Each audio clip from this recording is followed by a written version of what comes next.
We're talking a lot about rookies here, and obviously it's easy to get excited about rookies, but you haven't really seen what they can do. One player I'm really watching for Green Bay is somebody who came alive in the last few weeks of last season, Edgerrin Cooper. Edgerrin Cooper, highest PFF grade weeks 15 to 18, really started to look like himself after a tough first half of the season. And outside of Green Bay, this doesn't seem like a player who's getting a lot of attention, right? If you look like defensive player of the year odds, you can see he's at plus 20,000 down there with guys like it's not looking good for him, at least in the national sense. So I guess from your perspective, Andy, going into year two, what kind of ceiling do you think there could be on Edgerrin Cooper? Is a defensive player of the year like performance in the cards? Like, what's the ceiling on this guy going into year two after such a strong finish?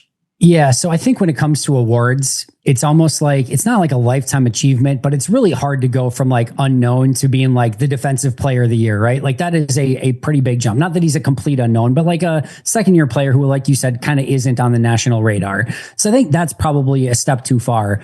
I don't know. It's probably not this year, but to me, the ceiling for Edgerrin Cooper is somebody that can be the best off-ball linebacker in all of football.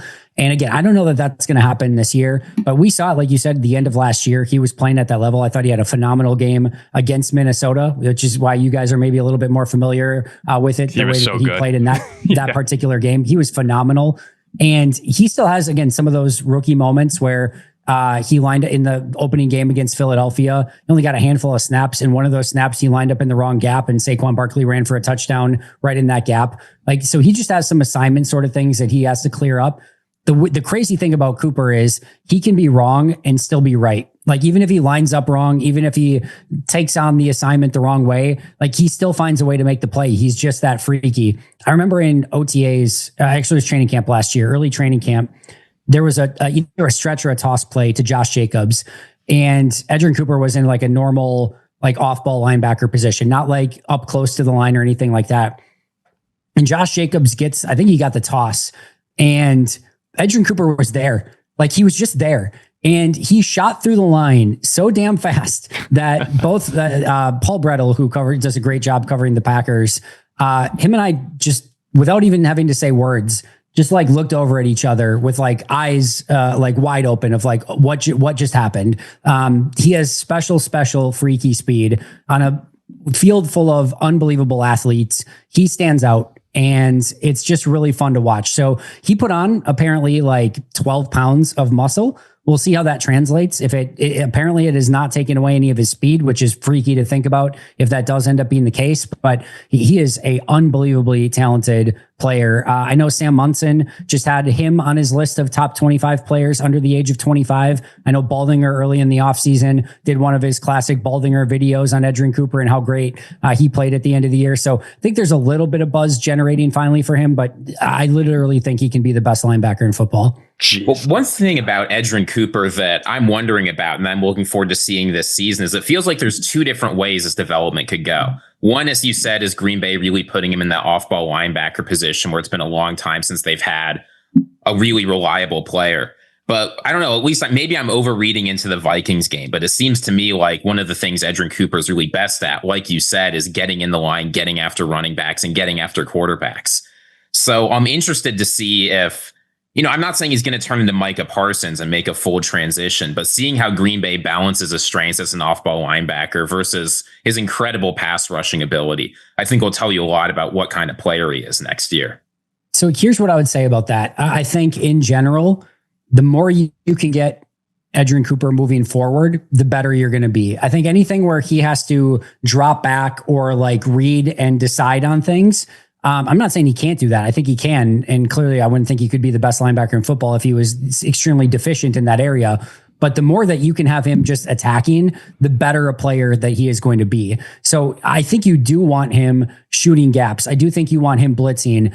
I don't think, and I could be wrong, and I'm not going to certainly limit him in any sort of way. I don't think his best spot is going to be as like a stand-up, outside edge rusher a la a Micah Parsons or anything like that. But I do think that you want him blitzing a ton. And the crazy thing about him is you can have him at a pretty sound depth to the point where you look over and you're like, all right, that's one guy I don't have to worry about. He's at a depth where he's not blitzing clearly. And all of a sudden he's at that depth. And then again, he's at the quarterback in the blink of an eye.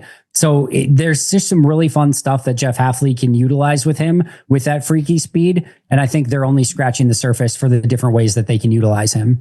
Yeah, he was. You go ahead, Jackie. It was funny, Ziggy. I remember in our chat a couple weeks back, you sent a picture of, I think it was Edgerrin Cooper, and you're like, did Edgerrin Cooper get bigger? Does he look stronger to you? And at first we didn't really notice, but then we're like, yeah, I guess he did. What did you say? 12 pounds of muscle? Yeah, they said. I think they said he was at 240 or a little bit over 240, and they said that there were times last year he was down to like 229. I think it was like a time where he came off of injury or something like that, where he was down to like 229 or something like that. So it was like 11, 12 pounds of muscle that he put on.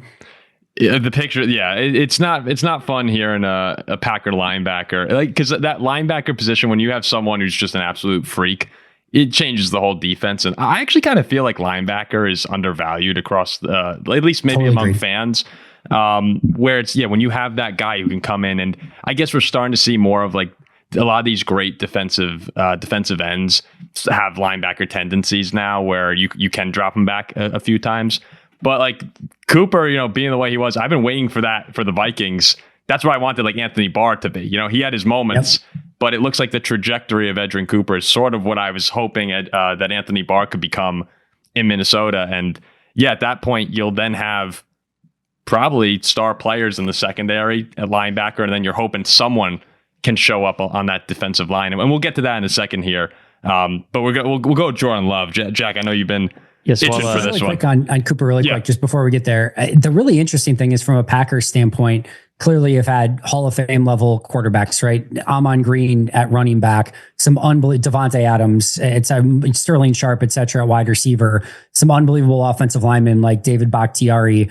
Tight end is maybe one that's a little bit more, but Jermichael Finley, now Tucker Kraft. There's been some really good tight ends. We could go Reggie White, and we could go all along the Charles Woodson, et cetera, Nick Collins, Leroy Butler. Green Bay's never in my lifetime had a great off-ball linebacker. There's been some really good ones. Yeah, you're right. Barnett is certainly in that conversation. Desmond Bishop for a few years played some really good football. AJ Hawk was supposed to be, but he never really developed into that upper echelon level of linebacker. I don't think he ever had a Pro Bowl in his entire career. And I could be wrong on that, but so there's never been the closest probably was when Clay Matthews made the transition for like 2 years. Yeah, that's what I was thinking. Off-ball linebacker.